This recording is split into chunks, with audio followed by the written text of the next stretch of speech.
Hello there. Today we are outside in my school, and we're gonna be going through this. Hope you like these birds chirping. If you're into that, well, this is gonna be a music today. so, in the last video we did talk about this, the mammals and stuff like that, testing. But we didn't really talk about clinical trials, nor did we actually complete this text, right? So let's just read through this one more time. So we have about 15 minutes as well, less than that. So the tablets, yeah. So now that we're done with the first testing where we do it on cell culture, tissue culture, and whole organs to check does it work and is it safe. Then we do the rest. We do tests for the rest of the things. So we did effective and we did safe. So now we need to check if it's still stable, if it's easily made, right? So now we now, and before it can be tried on people, trying it out on people is like the last test. Okay, you can think of it as that because when we go from um, cells to tissues to organs to organ systems to organisms, there's still the types of organisms. You could have rodents, you could have other kind of creatures, monkeys even, and then the last one would be a human. Now, of course, these are all going to be mammals because mammals are going to be similar to humans rather than um, cold-blooded creatures. So here we go. Now, if we have a lot of different kinds of ways we can, make a person ingest a medicine. But whatever way we need it, we need a good delivery system at the end of the day. That's what we need. Okay. Um, and a good delivery system allows it to be ingested easily and to be excreted safely. Okay, that's the only requirements for a good delivery system. But there's also another thing where we need to ensure if the drug is stable.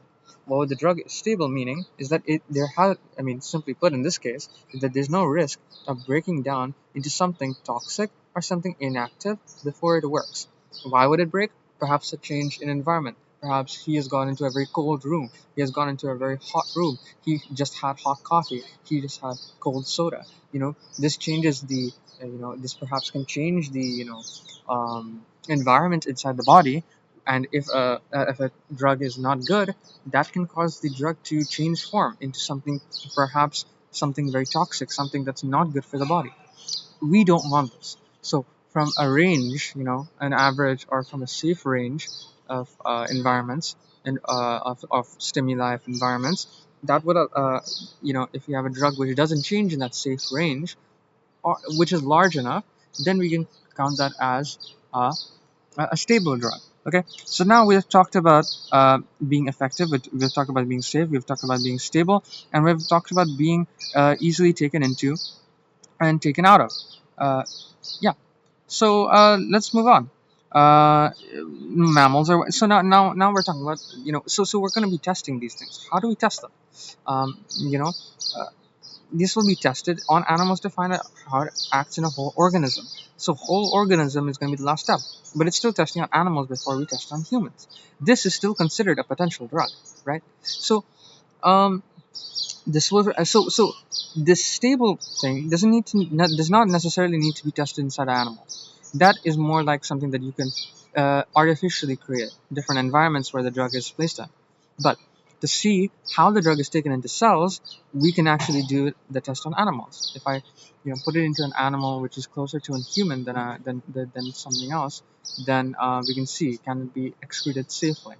If it's excreted safely in that animal, most likely it's excreted safely in humans. Okay, mammals are used because they're similar to humans. This is a good point to make. Um, and the most widely used animals is going to be mice and rats. Okay, mice and rats are going to be the most likely to use. I can't write. Oops. So some tests have to be done on rodent, non-rodent, and if it's a non-rodent, then it's most likely to be okay. It's not given. So mice and rats.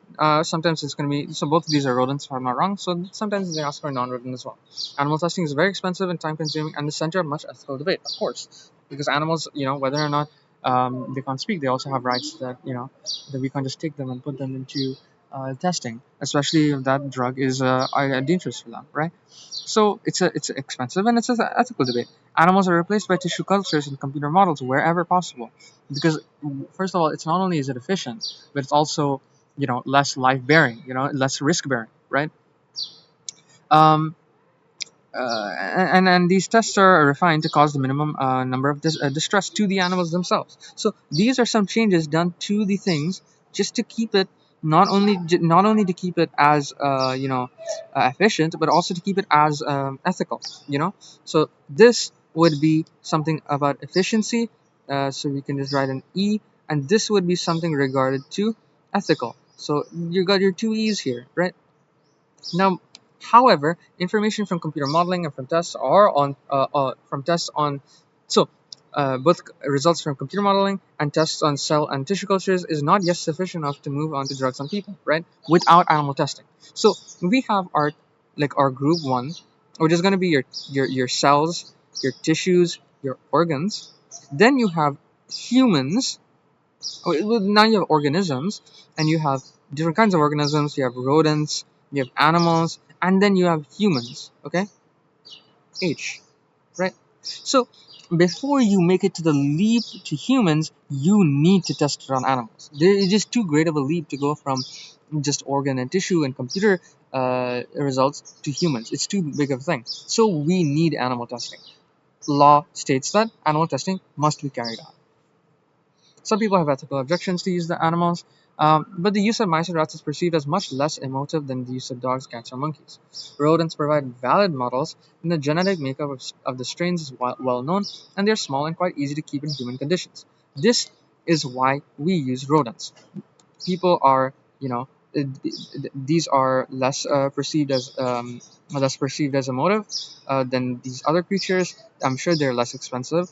They are small and quite easy to keep in human conditions, and also the genetic makeup is well known. So there's a question: why are we using mice and rats? These are the three reasons. Okay, there are less ethical objections using rodents because people don't care about them as much. The genetic makeup is known, and also it's small and easy to keep in human conditions. Okay, simple as that. If the animal testing has been successful, the very first human trials follow. So let's say these tests that we have just done on these animals to find if if all four things are working well, all these four things are working well, then we can go on to human trials. Regulatory authority would usually take decisions about testing and licensing of new medicines. So this is the person going to be in charge. A regulatory authority. What is he going? What is he going to be doing? He's going to be the testing and licensing of new medicines. Oh, that's a bit okay. There will only be they will only allow a drug to be trialed on people if they're happy with all the tests carried out so far, as in happy with all the tests carried out so far, as in the results are going to be these four things. If these four things are followed, then they're going to be okay with carrying out the tests. And notice how we haven't talked about the economical side yet. That is something I feel like that's afterwards. Okay, how much can they refine it? How much can they cheapen it into something that they can do? Okay, in drug trials, some of the people will be given a placebo. This is a way of testing if it works or not. This is a yeah. So some people now we are actually for real talking about human trials. Okay, so let's put a little barrier over here, right? So these are drug trials. People will be given a placebo, something that looks like a drug but has no active ingredient. This placebo is a control.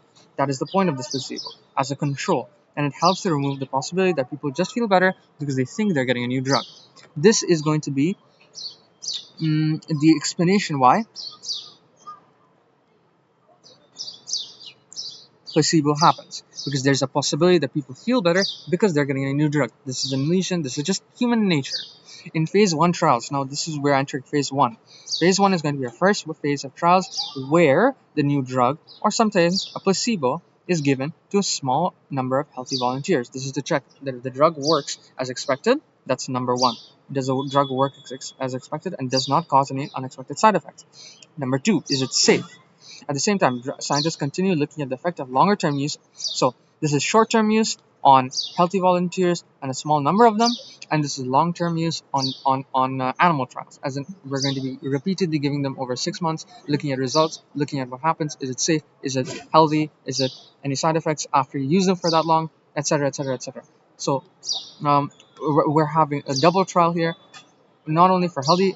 Don't mistake the double trial for a different word, but animal trials and healthy volunteers. If a drug is successful in phase one human trials, then it goes into phase two trials. This is when a new drug is given with patients affected by the target disease. So um, phase one trials is over. It went everyone. The drug is not having. It's safe and it's working effectively.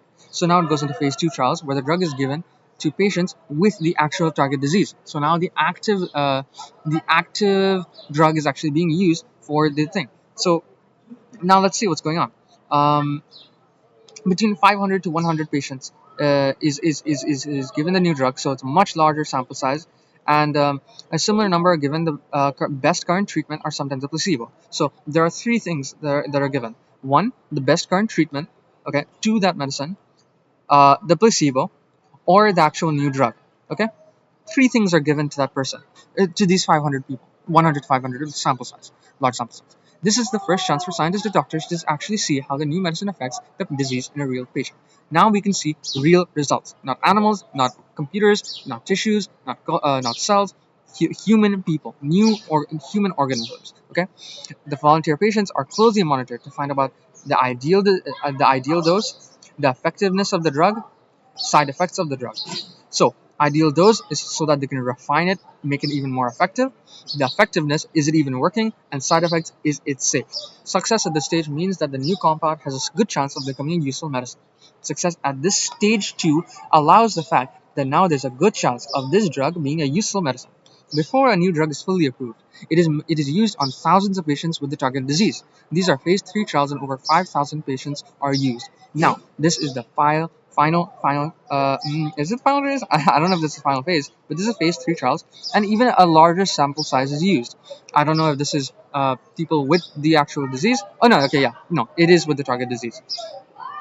Thousands of people with the target disease. So now, not only is it actually being tested now, but it's actually being used to help people, right? So yeah, that's the thing. This is right before. So this is the final step before it's approved. So if this has passed phase two, if it has effectiveness, if it has no side effects or no unacceptable side effects, if we have found a better ideal dose, if we've compared between the best treatment, the placebo, and the new drug, and we refined it even more, we found even better results and made it a better drug, and if the regulatory authority is happy with all of that, then it goes into the final phase 3 trial where it's the same thing but done to 5,000 patients. That's going to be it for today. We're going to be talking about double tries hopefully soon, unless I do it on my own. I'll see you later. Have a nice day.